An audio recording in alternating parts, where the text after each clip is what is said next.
வாக்குசித்தி ஜோதிட கண்கீதாவின் இனிய வணக்கம். ஒரு 2-3 நாட்கள் இருக்கும்னு நினைக்கிறேன். ஒரு தம்பதியர் ஜாதகம் பார்க்க வந்திருந்தாங்க.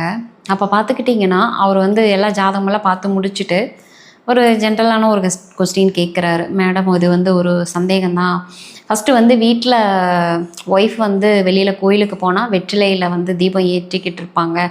இப்போ வீட்லேயே அந்த மாதிரி தீபம் ஏற்ற ஆரம்பிச்சிட்டாங்க. மண் விளக்கு வச்சுக்கிறாங்க, வெற்றிலை மேலே ஏற்றி வழிபாடு பண்ணுறாங்க. என்ன ஆகுதுன்னா, அது கொஞ்ச நேரத்திலேயே அந்த ஹீட் பட வெற்றிலை கருப்பாகுது.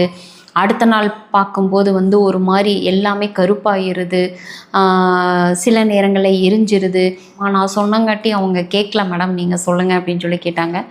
சரி, இது ஒரு பதிவாகவே கொடுக்கலாமே அப்படின்னு சொல்லிட்டேன். தயவு செய்து அந்த தவறை பண்ணவே பண்ணாதீங்க.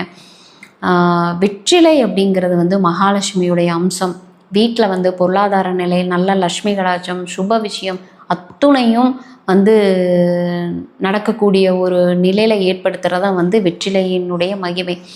அப்போது தீபம் எதுக்காக ஏற்றோம்? இருள் நீக்கி ஒளி தரக்கூடிய அந்த ஒளி அப்படிங்கிற ஒரு விஷயத்திலேயே உங்களுக்கு அத்துணை விஷயங்களும் அடக்கும். ஒற்றுமையாகட்டும், செல்வ வளமாகட்டும், சுப விஷயமாகட்டும், எல்லாமே அடக்கம் தான் அந்த இடத்துல. அப்படிங்கும்போது அப்போது அது ஏற்றும்போது ஒரு விஷயம் இல்லாமல் போகுது. அப்படிங்கும்போது அப்போ நீங்களே யோசிச்சு பாருங்கள், அது சரியான விஷயமா அப்படின்ட்டு.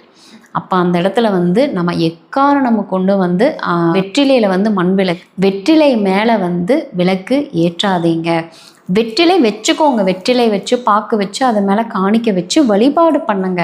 ஆனால் ஒரு பொருள் அழுகி போகிற அளவுக்கும் எரிஞ்சு போகிற அளவுக்கும் அந்த தீபம் ஏற்றுவதோ பூஜைகள் செய்வதோ நிச்சயம் அது தவறான செயல்.